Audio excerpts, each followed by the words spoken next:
Сайн байцгаана уу үзэгчид та бүхэн өнөөдрийг аятгахтай тавтаа өнгөрүүлж байна уу? DBS-ийн мэдээний албанаас эрхлэн бэлтгэдэг төвийн бүсийн мэдээллийн үйлдвэрийн шинэхэн дугаар үзэгч та бүхэнд хүрэх гэж байна. Ингээд хөтөлбөртөө анхаарлаа хандуулна.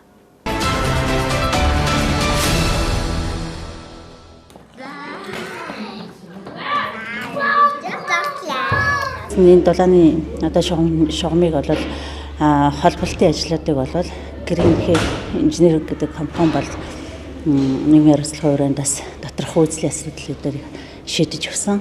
За энэ асуудлыг бас шийдвэрлэхэд одоо аймгийн цэцэг дарга бол өөрийгөө гүйцэтгсэн. Тэгээд ингээд аймгийн цэцэг дарга жаргалд бас хөгжийн төлөө хийж байгаа үйл ажиллагаанд бас энэ компани хамт олондоос талархаж байгаагаа илэрхийлье. За өмнө нь бол манай цэцэрлэг өөрийн цаохаар ажилладаг байсан. За энэ одоо хичээлийн жилээр 10 жилийн хугацаанд бол одоо халаалтын системийг анх удаа одоо төвийн шугамд холбож өгч байгаагаар бас онцлогтой.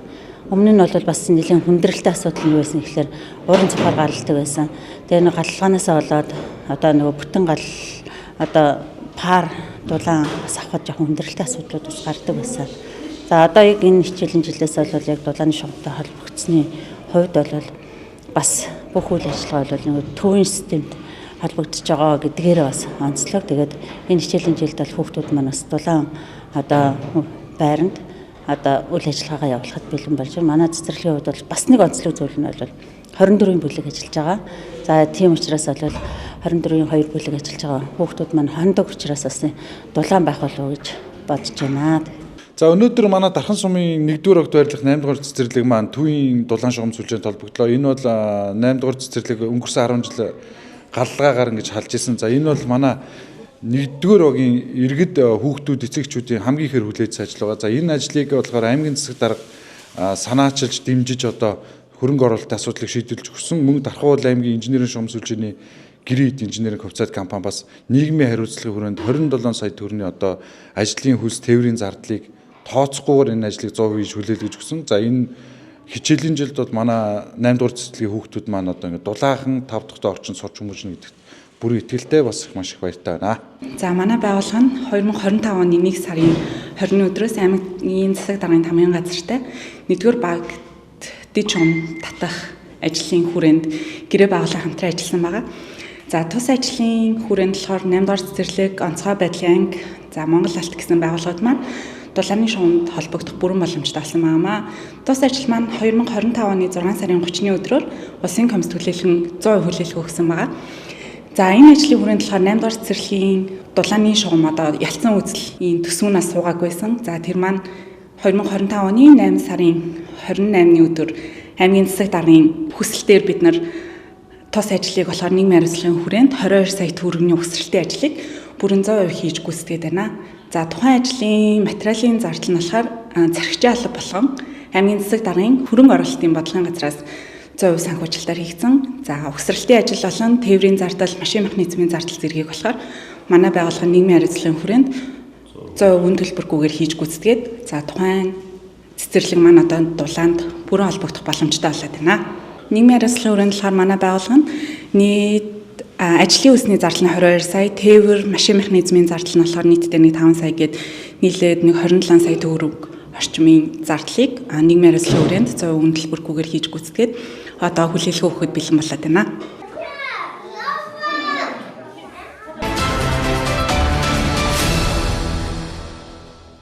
Бидний одоо баримтлах түгээмэл хэмжээний талаар гэсэн. За дөрөв нэг энгийн өсөлтийн ухааны мэдлэг тулгуурлал гэдэг байна. Бүх юм судалгаатай бидний заасан намын стандарт хэмжлэгийн дагуу өссөн шүү. За төв орон нутгийн онцгой байдлын байгууллагын эм сэтгэл зүйч совилогч эмнэлгийн мэргэжилтийн сургалтыг за 25 оны сургалт бэлтгэлийн нэгдсэн төлөвлөгөөнд тусгацсны дагуу Дархан аймгийн онцгой байдлын газрыг түшиглээд за анагаахын шинжилгээ ухааны үндэсний сургуулийн Дархан аймаг дахь салбар сургуультай хамтран зохион байгуулад ингээд ажиллаж байна. За тус сургалт маань бас одоо онцлог нь гэвэл энэ жил анх удаа орон нутгийг зохион байгуулж байна. Тэгээд онол болон дадлага тохиолдол суурилсан дадлага хэлбэрээр хосолсон хэлбэрээр ингээд сургалт зохион байгуулж байгаагаар онцлог байна. Мэдлэг суурилсан шийдвэр гаргалтыг сайжруулах гээд за үндсэндээ бол одоо яг анагаахын шинжилгээ ухааны орчин үеийн чиг хандлага за тэр мэдлэгээ олж авсан мэдлэгээ цаашид одоо яг эмчилгээ үйлчилгээ эрүүл мэндийн тусламж үйлчилгээнд шийдвэр гаргахад нь одоо эргээр нөлөөлөх тийм одоо чиг хандлагыг бол одоо баримталж энэ сургалтыг зохион байгуулж байгаа. Түрүүний хэлээд байгаа Монгол улсын бүртгэлд ороогүй юм гэдэг хэлж болохгүй. Тийм учраас та за аймгийн хэмжээнд энэ жил нэг 18,000 орчим гад төмсөн санаага өртөрөд хэрэгсэн байгаа. За зам бас жоохон зонсол хараа байсан. Энэ жил ургацсан болт нэлээд өрөвтөж байна. Тийм ээ. Үүнтэй холбоотойгоор уран сургалтын ажил бас нэлээд хойшилж эхэлж байна. Одоогийн байдлаар төмсөн санаагийн хувьд хураалтны 40% өртөрөө нэг эхлэлийн төдий байна. За бас одоо их цагаагаар сэрүүсэж байгаатай холбоотой уран сургалт өрөөж байгаатай холбоотой уран сураахыг богино хугацаанд уран сургалтыг хийж зохион байгуулах шаардлага үүсэж байна. Үүнтэй холбоотой техникийн бэлэн байдал хүн хүчний одоо бас нөөц нэлээд хэрэгтэй байна. За тарилчид маань өөрсдөө бол техник танах хүрээнд бэлэн байдлаа хангаж байна. Дээрийн хүн хүч хэрэгтэй болдог жилийн жилдийн асуудал яригддаг. Үүнтэй холбоотойгоор өнөөдөр бол ихтэй сургуулиудтайгаа уулзалт хийгээд манай Дархан аймагт үйл ажиллагаа явуулж байгаа 9 ихтэй сургууль мэргэжийн сургалт үйлдвэрлэлийн төв байгаа. Энэ сургуулиуд тодорхой хэмжээгээр өөрсдийнхөө оюутан сурагчдыг энэ ажилд гаргая гэдэг дээр тохирлоо. За урьдчилсан захиалга авсан нийтний урьдчилсан байдлаар 700 гаруй одоо оюутан сурагч эхний ээлжинд амнаа гэдэг захиалга ирчээд байна. Тэгээд цаашлаа бас одоо манай харилцагч ногоочд маань нэмж одоо хүн хүч аавна гэх юм бол бид хүн бас өөр бусад одоо хэлбэрээр энэ асуудлыг шийдэх ийм арга замыг илэрхийлж ажиллаж байна.